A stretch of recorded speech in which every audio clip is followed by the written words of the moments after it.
Tanshi Kiowa, hello, how are you all? Welcome to Homelands, originally broadcast on CFCR Community Radio, 90.5 FM in Saskatoon, Homelands of the Métis and Treaty 6 Territory, CFCR.ca.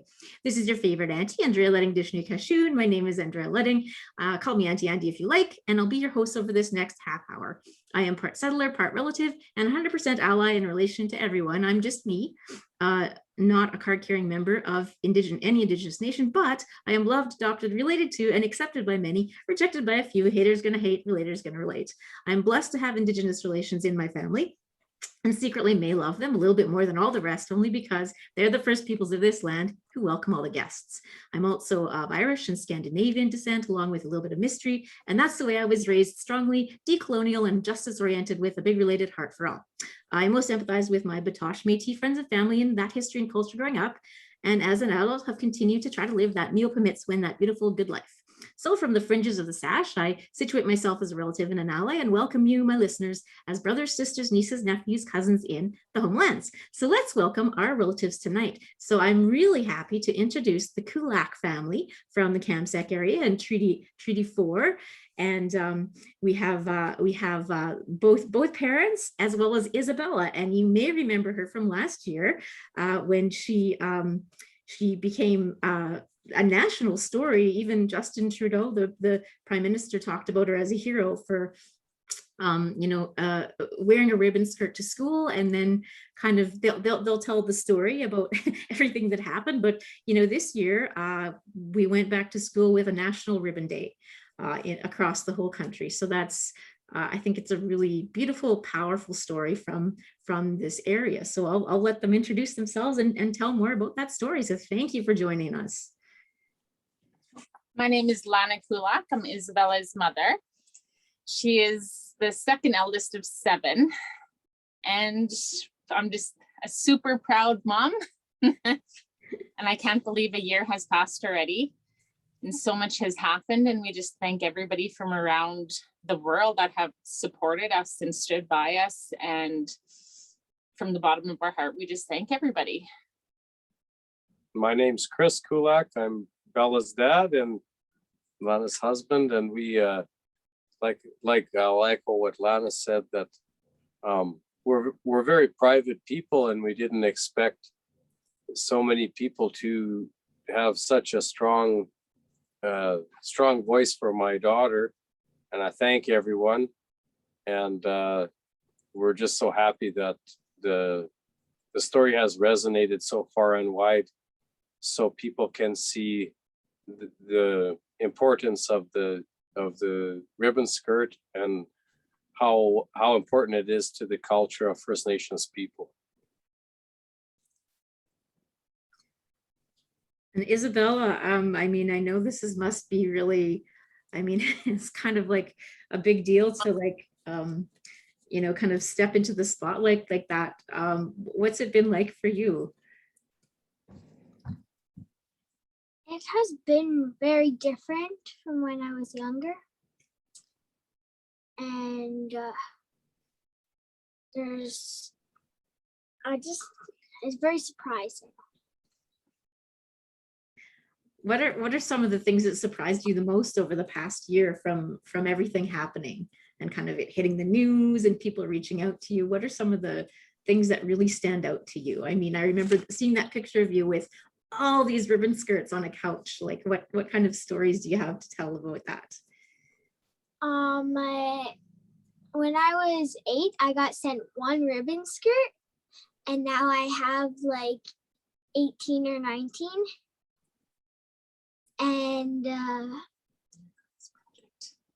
so we did a class project where we have to search up our names. And then some of the other kids, they searched up their names and their grandma popped up. And then when they searched up mine, a whole bunch of photos popped up. You've become internet famous, hey? Yeah. They were saying, we have a celebrity in our class now. And pretending to ask for her autograph. Yeah. And one of my best friend, Brianna, she showed me a video and it had 39,000 views. That's amazing. It's amazing. You've kind of gone viral. Like I know I'm in the Facebook group that was founded to kind of like support you when it kind of first came out, and there's like just like thousands of people and posts posting their ribbon skirts, and especially in January that just last week when it was National Ribbon Skirt Day, which was like proclaimed across the country and from the Parliament and everything, and yeah, it's pretty amazing to see. You've become famous. You'll be able to say Google me for the rest of your life. Yeah. I know just recently we were after January 4th and all these interviews went by, we Google searched her name again, and there's so much more out there that I've never even realized. People are making posters with her image on there. People are drawing her and using them as coloring sheets in the classroom with nice little sayings like "I stand with Isabella because," and then the student will write why they stand by her. And they're making replicas of her skirts and putting it on bulletin boards. And it's just really overwhelming, and it's just wild because we're such a quiet family. We have no forms of social media besides Google.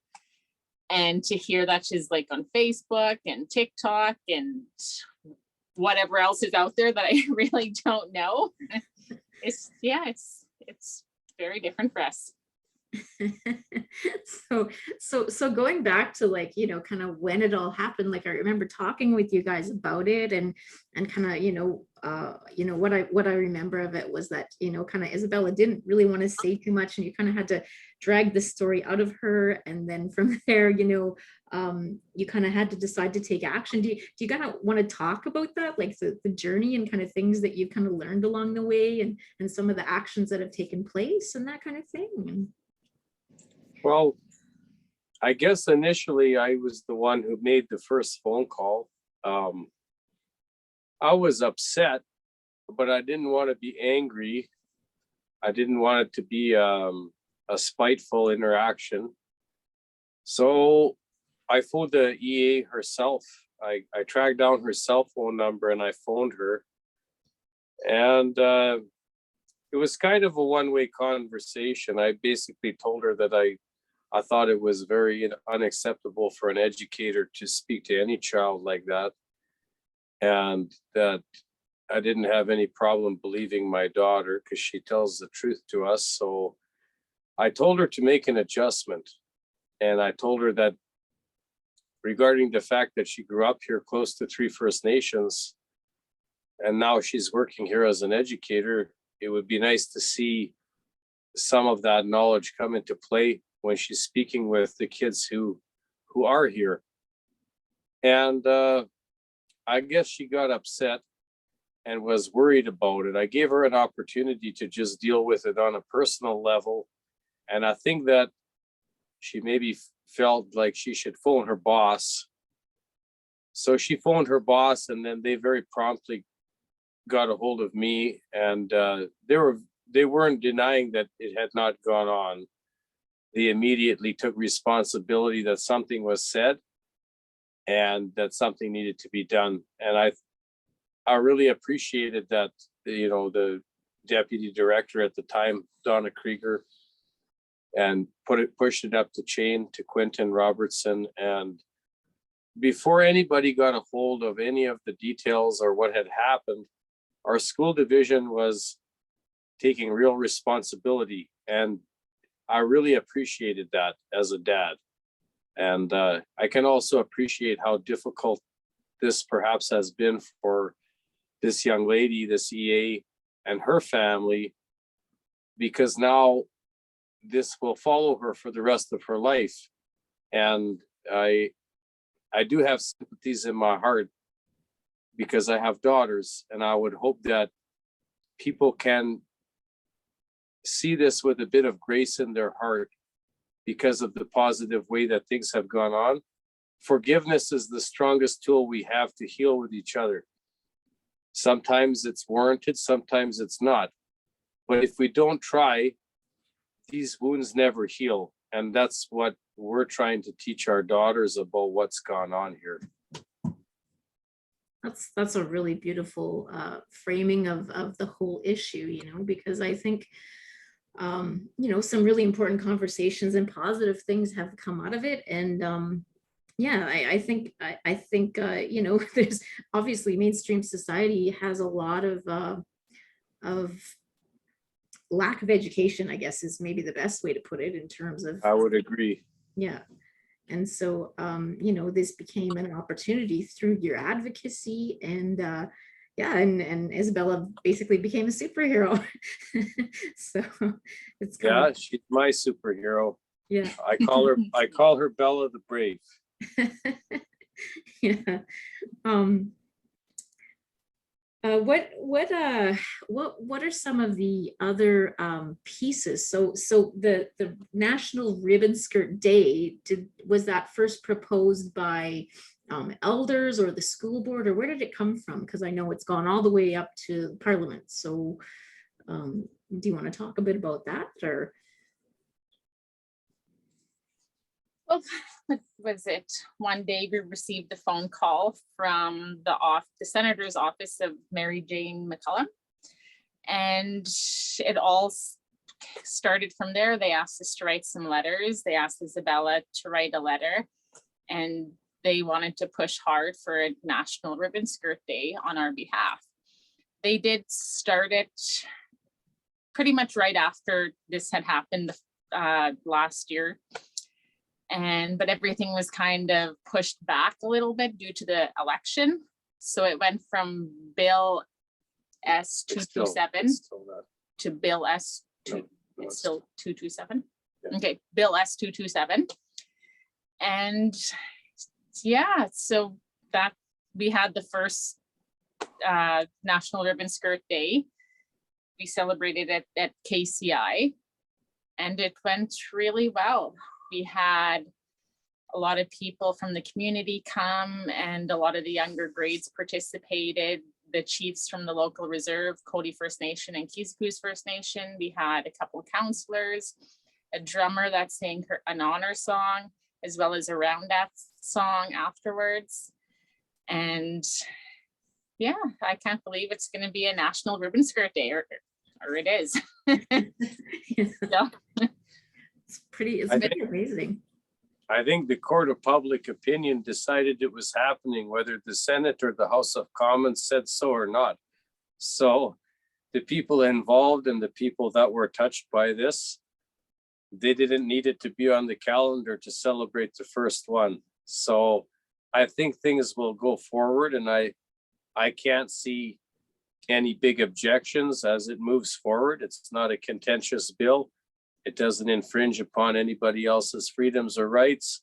And it really is a recognition of the hard work and endurance of First Nations people since European people showed up in Canada, that they're still here, and we're still here, and we're still coexisting as Canadians. And it's time to really get to the bottom of a real solution in dealing with some of the issues that face everyone, as well as recognizing the brilliance of Indigenous culture.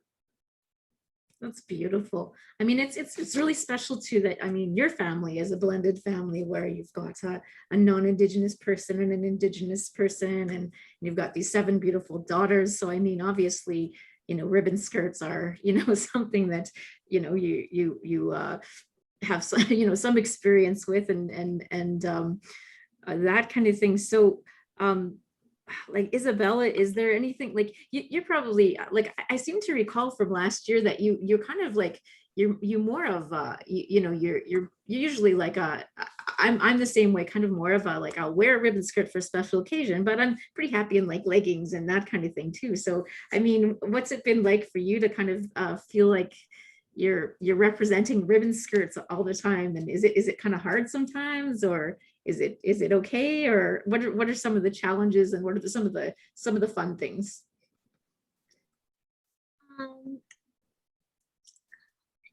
I think it's really cool that I got sent all those ribbon skirts, because like I just woke up one day and my parents were watching the news and then I saw myself on it and I was just like so surprised. It's pretty amazing to suddenly be on TV, hey? Yeah. So where are some of the places that those ribbon skirts came from? You had nearly 20 at the end of the count, hey? I got some from Nova Scotia, some from Quebec, and I got some from Manitoba and Alberta, and lots from Saskatchewan, BC, BC. Northwest Territories. No, and I got sent like a lot. Fort Smith.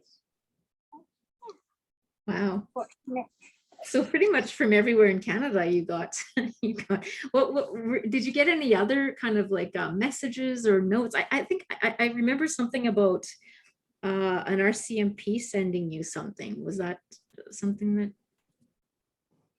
Yeah. I got sent a ribbon skirt from some RCMP officers. And a nice blanket. Oh, beautiful. Yeah. Yeah. From the RCMP officer from Germany. And a retired RCMP officer from Germany sent me $200. That's what I remember. I remember you getting sent not only skirts, but kind of people really wanting to reward you for standing up, Yeah. Another retired RCMP officer gave me red Hilberg earrings to represent missing and murdered Indigenous women. Wow. And they also asked, the RCMP asked Isabella to make a drawing of something that she wanted to put on a pin. And the Saskatchewan RCMP had taken her drawing and took it to a company, and Women's Advisory Council. they made her a pin.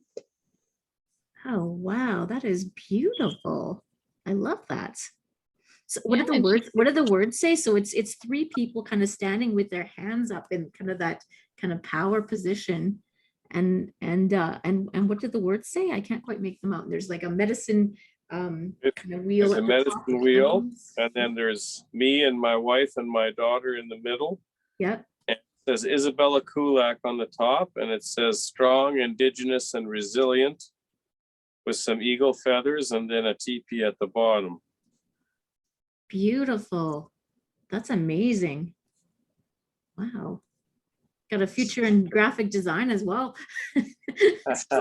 Yeah, she sits on the Women's Advisory of the Saskatchewan Indigenous Committee. And yeah, she's been sent sewing machines, a donation to a fabric store in Yorkton of $500 to buy whatever she wanted to make her own ribbon skirts. Wow. She's received ribbon from a Nova Scotia company that made their own blown glasses.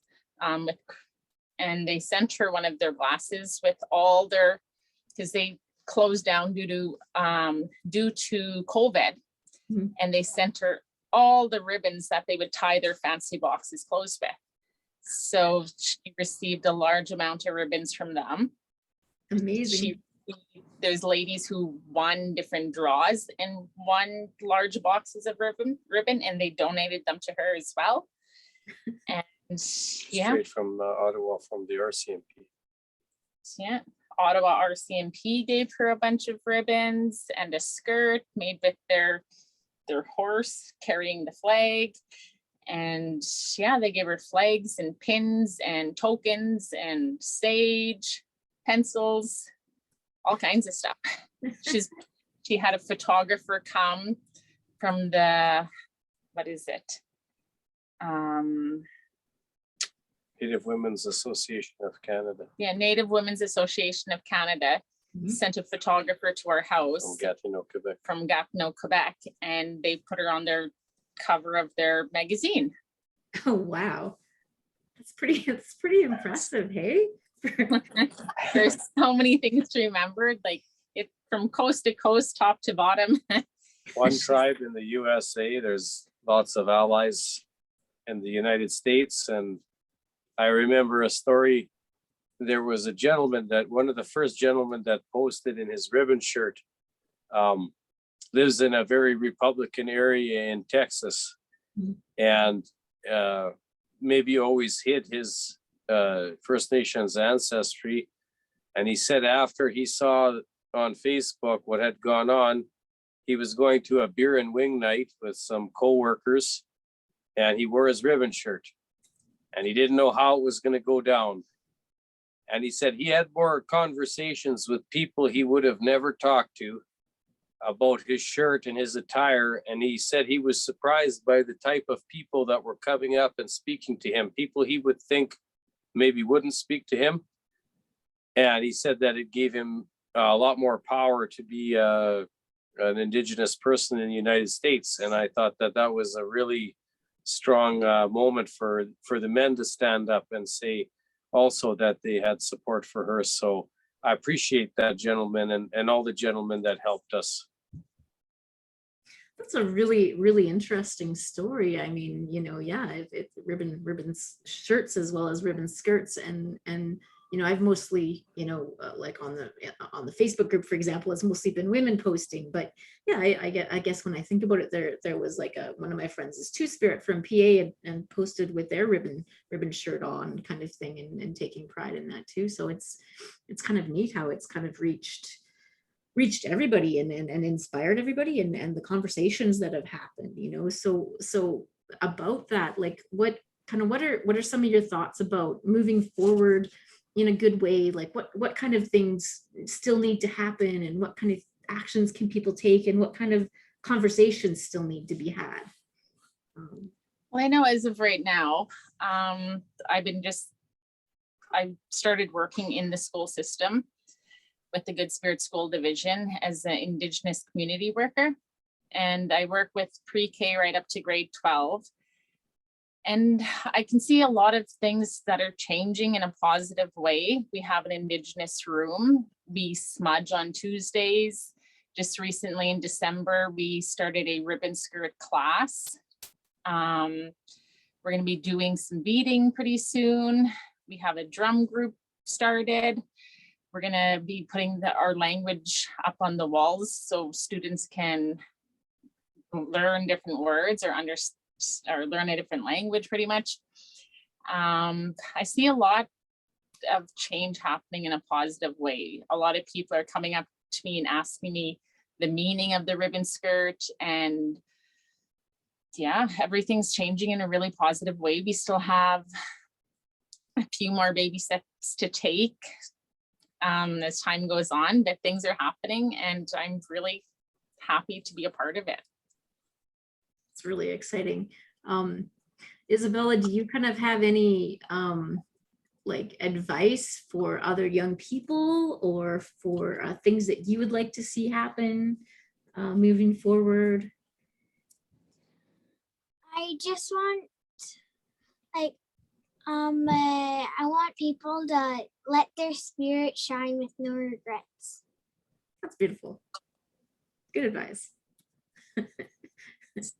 Yeah, I think that's a really nice positive framing of things, and yeah, I mean, it's really beautiful to be able to like celebrate who we are, right? Each one of us, right? And yeah, I think probably when you look back at this past year, there probably haven't been any regrets in terms of kind of what you've been able to achieve. It's been pretty amazing. So what are some of the things you kind of talked about, things that surprised you, but what are some of the things that made you happiest over this past year? What made me happy is some of my cousins that I haven't talked to in years were starting to reach out to me more. And lots of people at school are wearing their ribbon skirts now in their traditional wear. Nice. Those are like two very, very positive things. Yeah. Yeah. Yeah, he's received so many different letters from schools across the countries, from little kids to junior high students writing her notes, drawing her pictures.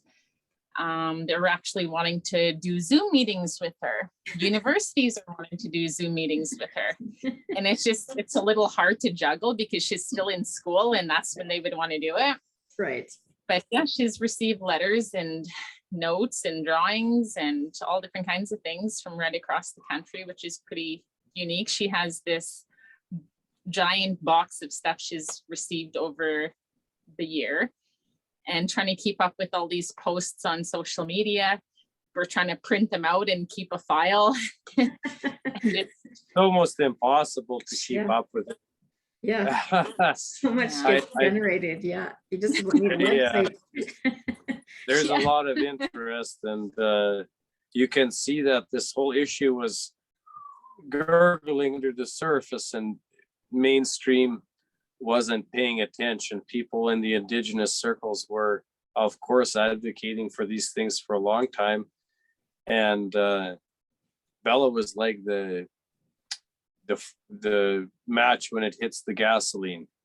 It ignited this fervor, and we can really feel people's energy from a long ways away. I've never had that in my life before. I'm very private, and I remember doing a radio interview with Trailblazer, a guy named Lauren out of Yellowknife. And I remember he told me off the air that there were people coming to the station from far out of town on snowmobile and such to come and demand that they get a show about my daughter. And I thought that the Dene people and the Inuit people up north, so far removed from where we are geographically, were just as intently committed to making sure that these things got heard. And I can't wait. I hope someday we can go and visit all these reserves from where these people send their pictures. And it would be a dream of ours to somehow take the kids and go and see everyone. It would just be wonderful. So that's kind of what we hope for in the end. You know what? Once the pandemic is over, I vote for that. A big cross-country tour of you can go see where all your ribbon skirts came from. You can talk to communities, and you can you can see the country and see all the people that support you. So yeah, that's amazing. Even just speaking about different people and things happening, there's an author that got in touch with us, and he wants to write her story into an anti-racism youth book, and that will be published in 2023. We received, and people are getting in contact with us through other people.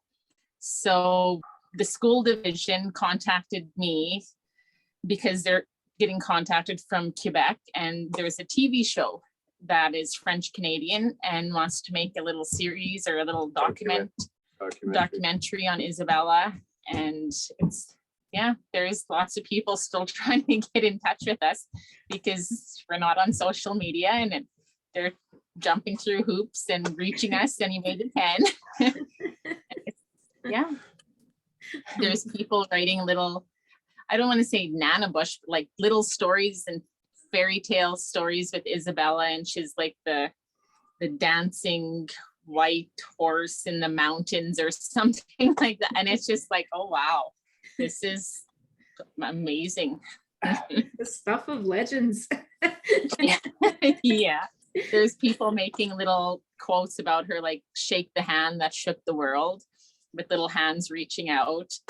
And Bella the Brave is the one we like to call her. And not all superheroes wear capes, some wear ribbon skirts. Yeah.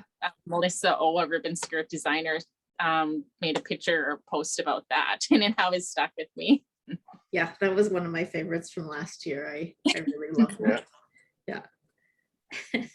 Well, I thank you so much for fitting me into your media slot on top of like all your other calls, and it was really nice to have you guys. So that time just flew by. So Kishi Marcy to our relatives tonight. So Isabella Kulak and her parents joining us from Kamsack and Treaty 4 area. Niwag Maganak, all my relations, and believe me, we are all related. So act like you've got relations. This is Auntie Andy signing out from Homelands, originally produced on CFCR Community Radio 90.5 FM in Saskatoon, Homelands of the Métis and Treaty 6 Territory, CFCR.ca. You can follow us on Twitter at Métis Homelands, email métishomelands@gmail.com, and this episode will also be viewable on our YouTube channel, Homelands. So subscribe today. Marcy, thank you for listening, and Akoshi, Kawapa Matina Waumina. That's all. We'll see you later. Thank you so much.